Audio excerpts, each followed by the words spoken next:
भाई सारे दर्शकों ने आशीष कड़ोदा की राम राम। भाई फिलहाल मौजूदा पे नरवाना शहर के अंदर मौजूदा अपने साथ में है पूर्व महिला आयोग सदस्य हुआ है कांग्रेस नेत्री सुमन बेदी जी। अपना पता भाई 10-12 साल से नरवाना क्षेत्र के विकास को लेकर भाई प्रयास कर रही है मैम जी, और इनसे बातचीत करेंगे।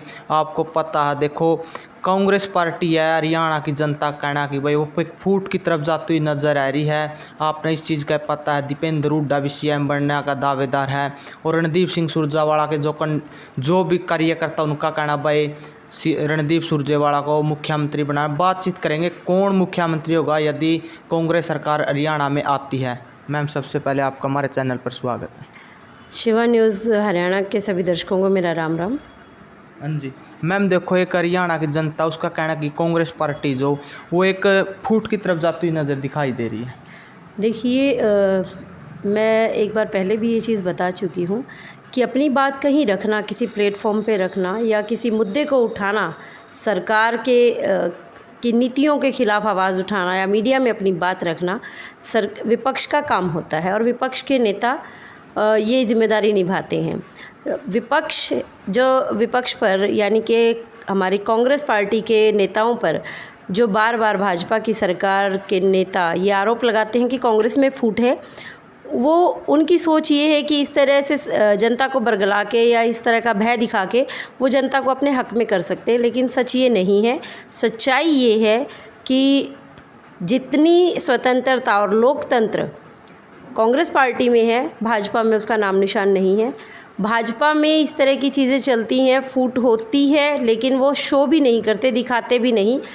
कांग्रेस पार्टी में तो सबको अधिकार है, समान रूप से अधिकार है अपनी बात रखने का।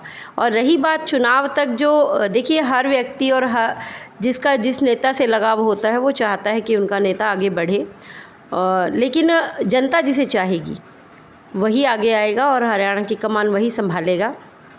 पार्टी एक है, शीर्ष नेतृत्व के मार्गदर्शन में काम करेंगे सभी नेता, और इसका उदाहरण कर्नाटक चुनाव में साबित भी हुआ। हाँ जी देखो जी, जो एक आपने नरवाना के अंदर प्रोग्राम भी देखा था, रणदीप सिंह सुरजेवाला नरवाना के अंदर आए थे, जो पोस्टर थे बैनर उन पर ऐसा लिखा था सभी कोई उठाना है, रणदीप को सुरजेवाला को सीएम बनाना है। देखो इससे कोई जो दीपेंद्र हुड्डा है उसके कार्यकर्ता दीपेंद्र हुड्डा को मुख्यमंत्री बनाना चाहते हैं, इधर रणदीप सिंह सुरजेवाला को, और उधर कुमारी सैलजा है उसके कार्यकर्ता वो भी उसको मुख्यमंत्री बनाना चाहते हैं। सच्चाई कितनी है, कौन मुख्यमंत्री होगा आपने? देखिए ये कार्यकर्ताओं के दिल की बात है, जो अपने नेता को चाहते हैं वो अपने नेता को शीर्ष पद पर देखना भी चाहते हैं और उनके लिए वो आवाज़ भी बुलंद करते हैं, लेकिन ये शीर्ष नेतृत्व तय करेगा कि सरकार किसके नेतृत्व में बनेगी। और इसमें कोई दो राय नहीं, क्योंकि हरियाणा में पहले जो 10 साल रहे हैं हुड्डा साहब की सरकार रही है, बहुत बढ़िया उन्होंने काम किया है।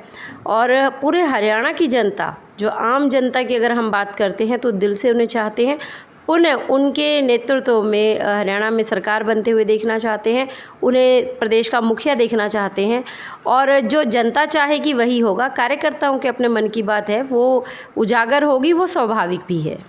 देखो जी आपने कहा ये अपने कार्यकर्ताओं की मन की बात है कि इसको मुख्यमंत्री। देखो और पार्टी जो इसमें भाजपा या और अन्य पार्टियां है, और पार्टियों में ऐसा मिलने को नहीं दिखता कि अलग अलग कार्यकर्ता अलग अलग कैंडिडेट को मुख्यमंत्री बनाना चाहते हैं। कांग्रेस में क्यों है? देखिए मैं भाजपा में भी रही हूँ, मैं बताती हूँ आपको कि ऐसा वहाँ पर जो ग्रुप बने हुए हैं वो सिर्फ पब्लिकली बोलते नहीं हैं, मीडिया में उनका शायद ओपनली नहीं होते, कहीं ना कहीं बात आती भी है, कहीं विज ग्रुप है, कहीं जैसे हम पहले हमारे प्रदेश के अध्यक्ष थे भाजपा के रामविलास शर्मा जी, उन्होंने भी पार्टी में बहुत अच्छे से काम किया, पार्टी को बढ़ाया उन्होंने, और उनको सीएम की दावेदारी जो दी गई थी देना चाह रहे थे कार्यकर्ता भी, बहुत सारे कार्यकर्ता चाहते थे कि वो प्रदेश की कमान संभालें, क्योंकि वो जनता से जुड़े हुए थे, धरातल के नेता थे। लेकिन नाम किसी और का आ गया और अभी 9.5 साल से वो प्रदेश के मुखिया के तौर पे भूमिका निभा रहे हैं, और उनके नेतृत्व में जो सरकार काम कर रही है, हमने उम्मीदें बहुत लगाई प्रदेश की जनता ने कि बहुत कुछ अच्छा करेंगे हमारे हरियाणा प्रदेश की जनता के लिए, लेकिन 9.5 साल उनके हम पूर्णतः विफल मानते हैं। वहाँ पर भी भाजपा में भी बहुत सारे ग्रुप हैं, केवल लोकतंत्र नहीं है, स्वतंत्रता नहीं है, पाबंदियाँ बहुत हैं, बोलने की स्वतंत्रता नहीं है वहाँ पर, इसीलिए वो बात है जो उजागर नहीं होती। जी और देखो मैम, आप प्रतिदिन नरवाना हल्का के जो गांव उनका दौरा करते हो और लोगों से बातचीत करते हो, कैसा क्या रिस्पॉन्स मिलता है लोगों की तरफ से?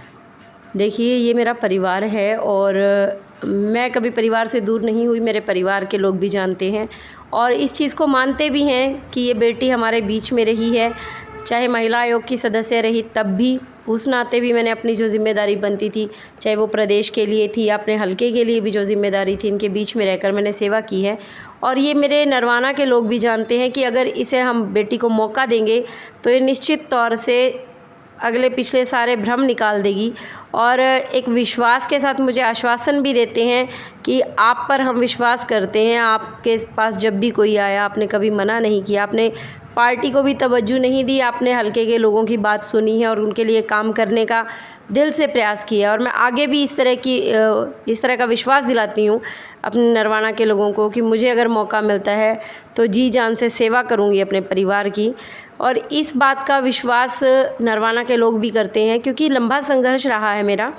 चुनाव के टाइम पे बहुत सारे लोग आते हैं, राजनीतिक गतिविधियां जब तेज़ होती हैं तो कभी किसी पार्टी से कभी किसी पार्टी से दावेदारी करने वाले बहुत हैं, अब भी हैं और भी आएंगे। लेकिन अब की बार नरवाना हल्के की जनता ये गलती नहीं करेगी।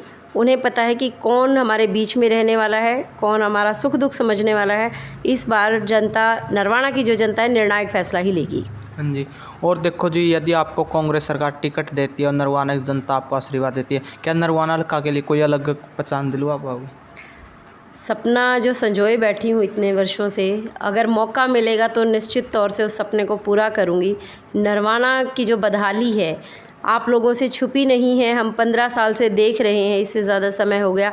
आज नरवाना की जो स्थिति होनी चाहिए थी कुछ और होनी चाहिए थी।